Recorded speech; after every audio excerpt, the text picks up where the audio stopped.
Hey guys, Amy and Loie here giving you your playful experiment for the week. And if you don't already know, playful experiment is something you do with a partner. And who's your partner? Well, we assign them to you and there's a list and you can go look at the list. You get one for the month and you get together with this partner, this buddy who's in No One Can Tell Us, obviously, and you meet on Zoom and you do your playful experiment. And your playful experiment this week is to sit in silence. And that may not sound playful, but I swear it is. There's a playful component because really, you might have to force yourself through some boredom, but we'll get to all that.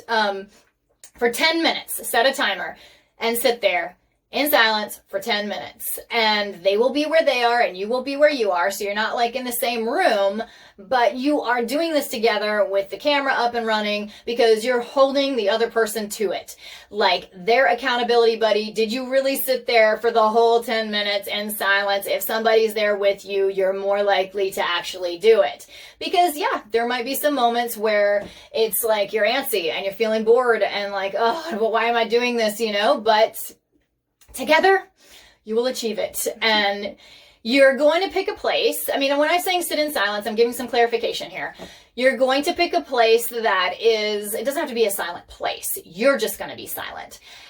But you don't want it to be a place that is so loud and has so many interruptions and so many distractions that they're overstimulating. Like someone walking in and asking you a question or something because, you're not going to be able to talk. You're sitting in silence.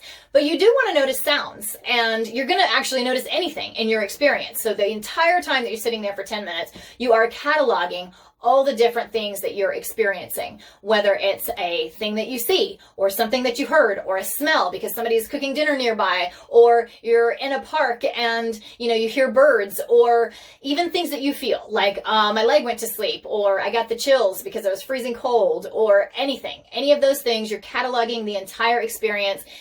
You could even catalog things that you thought, and then my mind wandered. But really, you're mostly noticing the outside world and just sitting in silence for 10 solid minutes. And then when that timer goes off and the alarm rings, you are going to share your entire experience with the other person. It's show and tell time.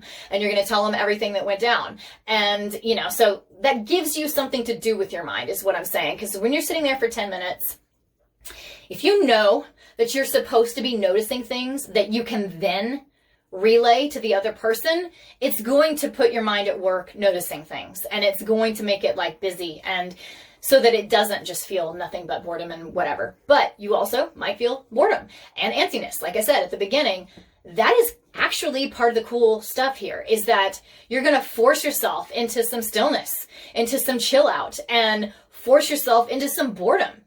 Because when you force yourself into some boredom, you have to manage it. I mean, that's a skill. Managing boredom is a really important skill in life. And it, I could go into like the studies and things, but it makes you more creative. I mean, look it up. Just look up boredom, like psych studies on boredom. It's actually a very good thing to get bored and to manage it. Get bored and manage it so that you find a way to have that lifted and relieved or whatever. And I think another cool thing that you will notice is that sitting still and doing this, although there might be those moments of boredom, in the long run, by the end of it, it has a very cool sort of calming, grounding, even like nourishing effect, just being still for 10 solid minutes. You're going to come out of it being like, ooh, okay. It's nourishing. It feels like you just got a drink of water, because you're like, soul needed some stillness for a minute. And you're sitting there sharing it with each other afterwards. The other point I was going to say too, because I'm saying it's nourishing and I'm like trying to back that up, this basically is meditation. I mean, you've probably heard all the hype around, meditation.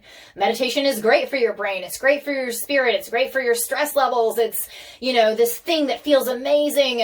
And, this is basically meditation. I mean, honestly, there are many people that believe that meditation is nothing but listening, and I'm basically one of them. I mean, you can move. You can do meditations while you're spinning in circles, and we will do some moving meditations ourselves. But this one is a noticing meditation where you're just noticing and watching and being quiet and taking things in.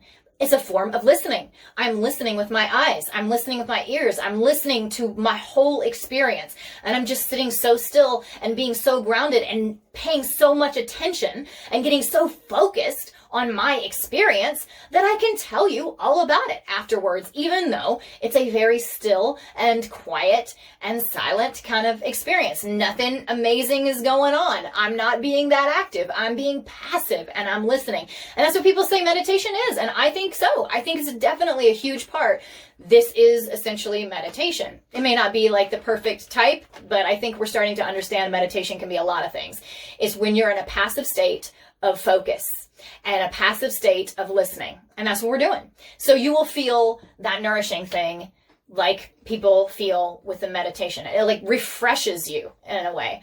So you're going to get all that. And that's where the playfulness is to me, or at least a deep part of playfulness, because playfulness to me doesn't have to be like active. It can be like, oh, I feel like I did when I was a kid. You know, those like quiet moments when I was tiny and like nothing mattered and I just like felt so okay with nothing, you know, that grounding you and like bringing you home to yourself kind of thing. So that's like one important layer of playfulness that I'm like sitting here going on and on about, because I feel like people overlook that part. I mean, like, this is my favorite part, but anyway, the social part. Then you tell each other, okay? And then there's plenty of playfulness in that too, because it's really cool to see how we look at things differently. They're going to have noticed different things. I mean, obviously, because they're in a different room, so they might notice totally different things, but they might notice some of the same things that you did, or you might have heard that noise through their screen too, or, whatever. The ways that this reminds you how we have different and similar perspectives as humans is really cool. It's sort of like, okay, so it just reminds you like we can be experiencing the same thing, but seeing totally different things, or some of the same. I don't know. And it's also interesting to hear how someone's mind works. Like, oh, you mostly noticed visual things, or, oh, I didn't even think to like focus in on smells, or, whatever. I mean, I've given you some prompts, so maybe you will think to do those things, but it's still very cool to hear. I promise when I've done this with them, like, it's like I didn't even notice things that weren't moving, or something. Like my attention was always called to things that were moving, but they noticed things that were still, or they noticed one thing for a prolonged time. And I'm saying they, because she also has a little brother and we've done this together. But they would notice things and stay with one thing, like the whole journey of this one ant. And it was like a storyline to them. Whereas I was noticing all the things. And it's just cool to see how different brains work. Plus, you could also ask yourself like, oh, is that me? Like, am I a story person? Because this girl is totally a story person. Yeah. So like she's much more likely to follow like the one ant that's like doing the thing and make this whole story and like watch the whole story. Whereas I'm, like looking at all the things and whatever. So it can tell you things about yourself too, but it's just really cool to hear what the other person's experience was, to hear them describe it, to hear how their brain works, see how you like it. Don't be mad. I promise 10 minutes of silence is way awesomer than you think. It's so not bad at all. See? I gotta say one more thing though. It might be awkward, right? To sit in silence. Or you might be like, whoa, this is gonna be really awkward to just like sit in silence with this person that you may or may not know very well. But like, isn't that what we're doing here? I mean, isn't that part of the dare or the game or the playfulness in it?